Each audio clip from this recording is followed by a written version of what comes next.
guys, it's me, Chevi. So today, on this video, I'm going to discuss how to properly use your N95 mask.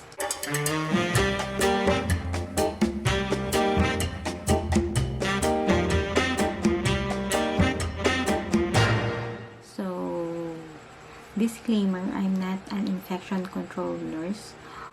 All that I will be discussing here in this vlog will be based on my experience and what I've researched online. Okay, first, why did I decide to do this vlog?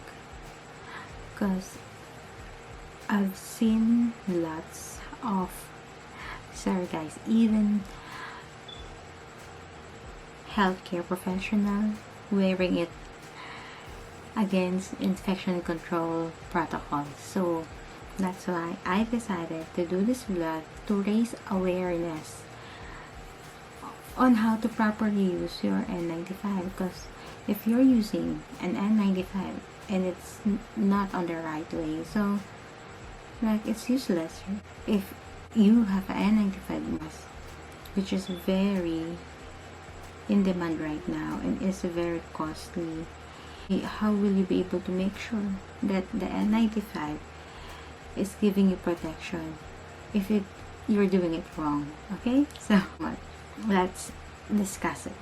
I already have my details on how will I discuss all of this, so inshallah you will be able to learn something new on this video. Okay, so what are the classification of masks? So we have that common mask that you will see every now and then, the cloth mask. We have this surgical mask, the N95 respirator mask. We have been using nowadays are the cloth mask, the surgical mask, and the N95 mask. So we will focus on the N95 mask. So N95 mask, there are lots of kind of N95 masks. It depends on the brand. We need to use an N95 mask. So theoretically, we use N95 mask if there is a possibility that an microorganism will be transmitted via airborne. What are usually the cases that we use N95 mask? Tuberculosis. It's very common here in our country, and also H1N1. Why are we using N95 mask? Is it corona and airborne microorganism? So technically, N95 mask is used on corona only if the patient has respiratory symptoms such as pneumonia. If your patient doesn't have pneumonia, considering or in relation to the lungs, any significant symptoms related on the lungs, it's not recommended to use an N95 mask. So why do we use it? Why it's very hype right now? The staff are needing N95 mask because we put the patient on isolation. So a microorganism like corona on the air put the patient in a secluded room or secluded area that there is no proper ventilation. That is why it is a must-have for the medical staff or the medical providers to prevent them from acquiring the virus. So technically, corona is standard precaution. We can use surgical mask on patient with corona, provided that they are not showing any respiratory symptoms. Up until now, it wasn't proven that it can be transmitted or the corona is already airborne.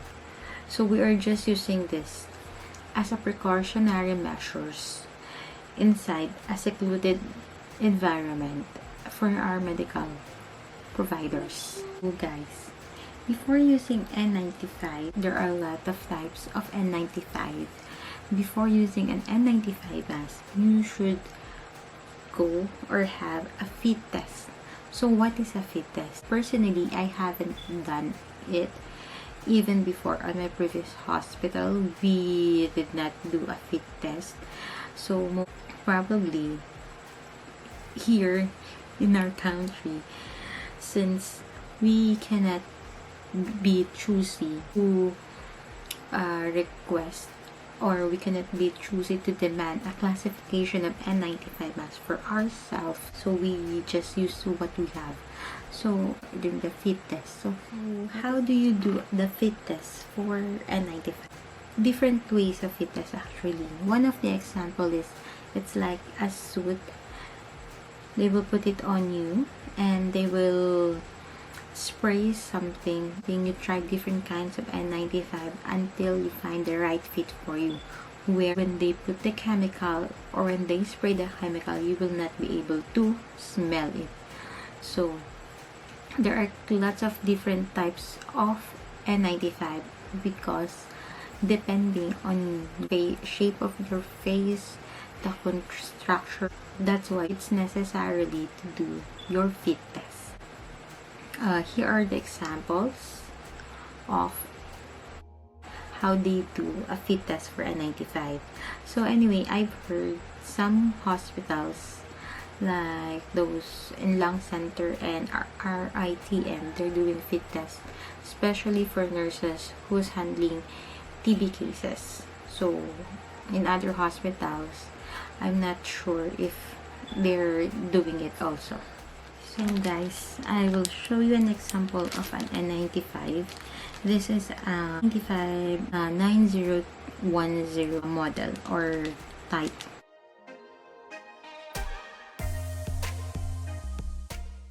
This is the part of your N95, the nose clip. This is adjustable nose clip, the loops, and the filter. You will see also here the classification. This is the model, if it's approved by the NIOSH, and there is also warning written here, properly use your N95. You will see that you have 2 loops here. 2 should go both.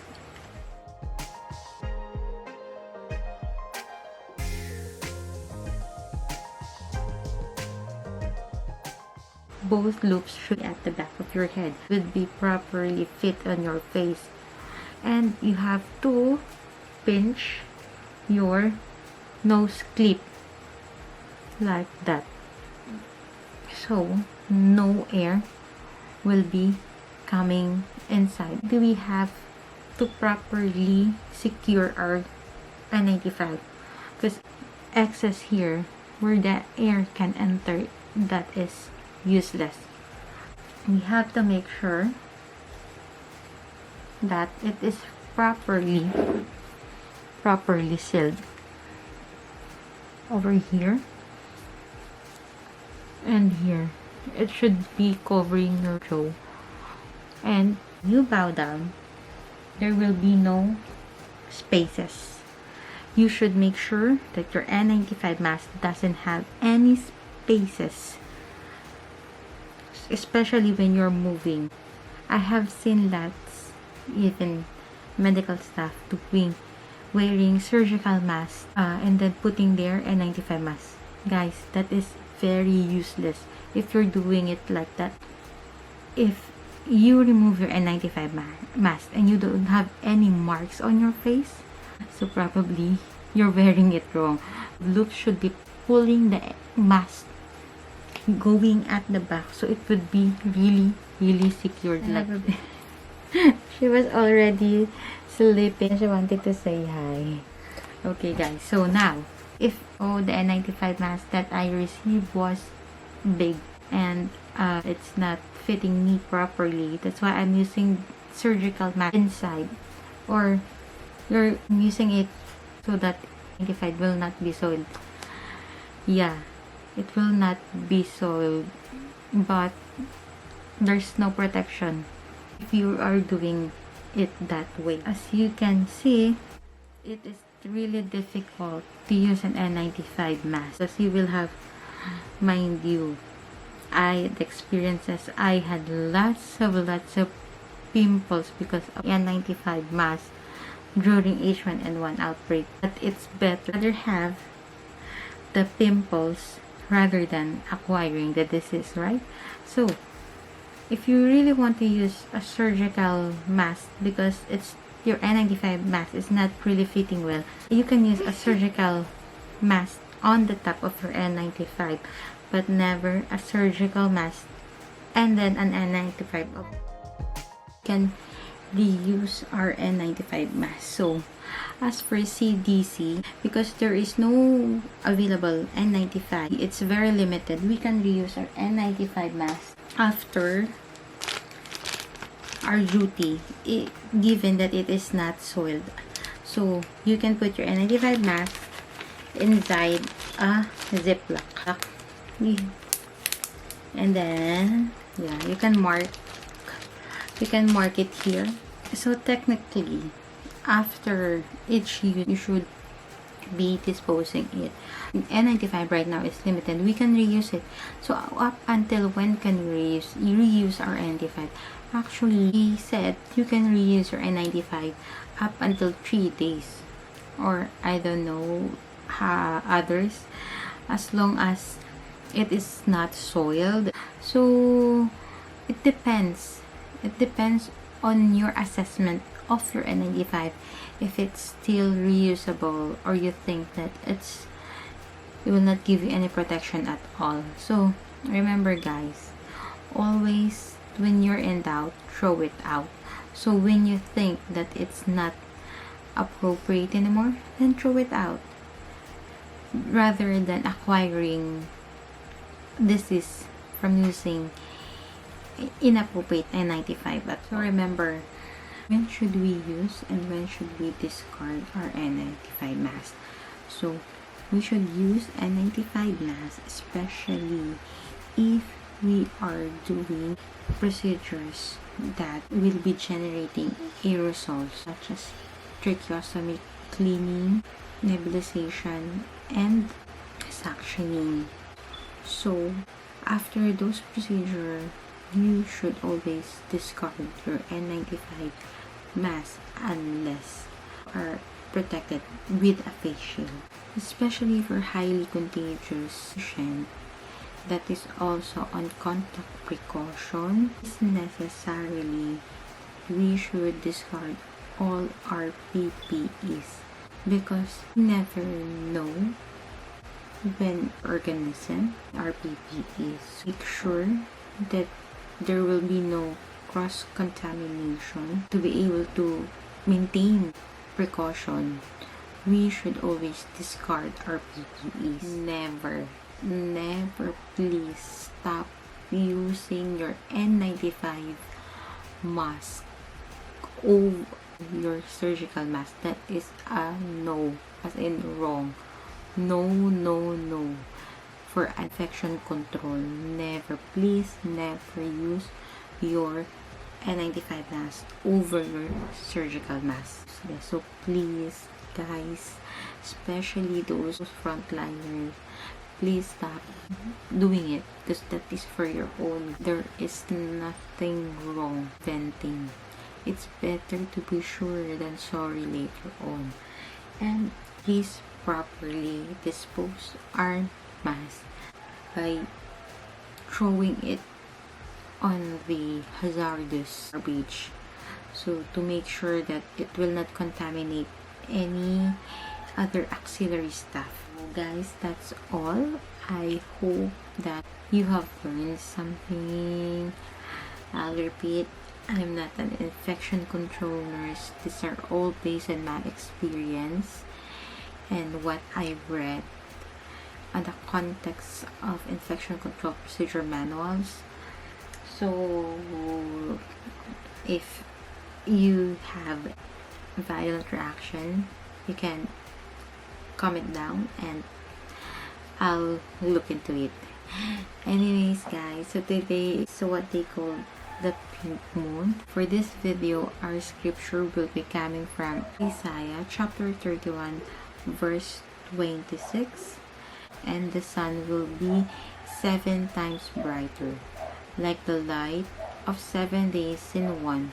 So it will be when the Lord begins to heal His people and cure the wounds He gave them. It's showing us already a symbol that He's coming, that He will be curing His land. So